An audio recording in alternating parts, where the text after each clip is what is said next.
Hi, I'm Neil Wood, and welcome to the first in a series of Believe and Persevere. This is a presentation I put together in 2009 to help people who are struggling with this insane economy. But before I get into the program, I want to share an experience that I went through recently that may bring some light to what we're trying to do here. I was on United Flight 346 from Denver to Boston.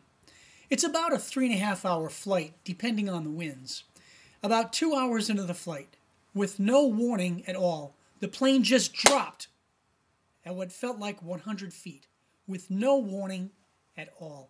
Now, there were about 50 college girls on that flight going on vacation to Boston. You can only imagine what that sounded like. It was really one of the most frightening experiences of my life. But moments later, the plane stabilized, and a very calm, confident pilot came over the intercom and said, "Ladies and gentlemen, pardon the bumpy ride, but there's a storm approaching. What we're going to do is go to a higher altitude, and the rest of the ride should be smooth. I want you to know that there are 3 of us in the cockpit. Collectively, we have flown for nearly 100 years. So please, buckle in. We'll get you to your gate on time in Boston, and enjoy the rest of the flight." Well, there was a great sigh of relief.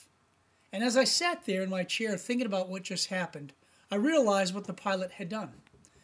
Because of his confidence and his experience, he provided 3 things: leadership, confidence, and direction. And that's what I want to do with this series, is provide some leadership, confidence, and direction to help you get through the economy unlike any economy we have seen since 1937. In fact, many of the things I'll talk about are based on a book that was published in 1937 by Napoleon Hill. And the title of the book is Think and Grow Rich. But please, it's not about getting rich. It's not some quick get-rich-quick scheme that put out by somebody in New York who has a TV show. It's not about that at all. It's about perseverance, going after your goals, having faith in yourself, and surrounding yourself with winners. But the first part of the series is based on my personal observation. Because of what we see in the world today, I believe we have 2 options. We can moan and groan and whine about how bad things are, like they do on TV all day, on the news. Or the second thing we can do instead is to take action.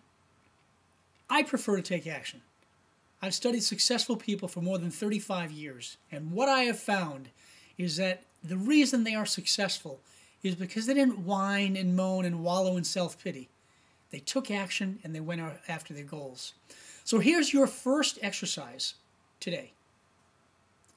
I want you to take a 3x5 card or something larger and write a goal. 1 goal, 2 goals, 3 goals. At least write 1 goal with a date that you want to complete it by. You have to put a completion date. Otherwise, we're talking about happy hope and just dreaming. And I think dreaming is great, but you have to actually take action. So I want you to write your goal on a 3x5 card. And then I want you to post that either in the bathroom or in your car, somewhere where you can read it every morning when you wake up and every night before you go to bed. I want you to just burn that thought and that goal into your mind so that you're constantly thinking about it. And then what happens after that is we end up seeing the law of attraction. We bring things into our life to make our goals come true. If you do that exercise today, you will be in the top 10% of the population on the earth. 90% of the people don't have goals. They're wandering generalities, and you've all seen them, okay? So there's your tip of the week. I want you to write a goal on paper, look at it a couple times a day with a completion date, and then, most importantly, take action. Now with that, I'll close with this final story. There was a young runner back in the 40s and the 50s by the name of Roger Bannister. And his specialty was the mile. Now, Roger had a goal in the late 40s and the early 50s. He wanted to be the first man on the planet to run under 4 minutes for the mile. Now, by the way, any doctor or exercise physiologist you spoke to back then would tell you it was actually impossible. The human body wasn't designed to run under 4 minutes a mile. The lungs would explode. The muscles would tear from the bone. It just wouldn't be a good scene. But Roger Bannister had a different idea. Every day he trained. And he didn't train like a madman, but every day he trained, visualizing that he would cross that finish line in 3 minutes and 59 seconds.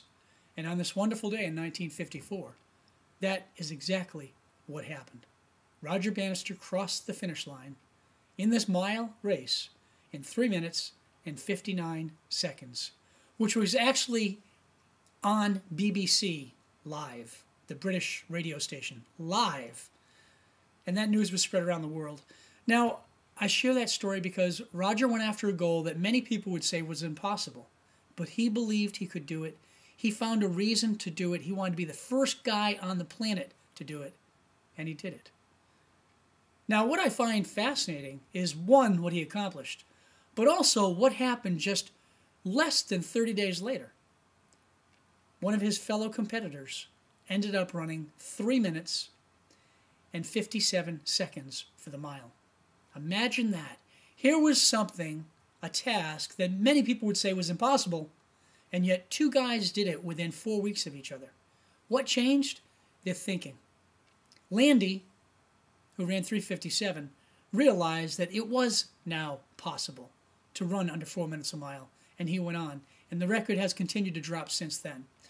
So your mission again is to write your goals on paper with a goal date, completion date, and go after your goals, and surround yourself with other people who can believe in you, other people who are motivated, other optimists, and stay away from the TV news. Go get them. That's your tip for the week. All the best.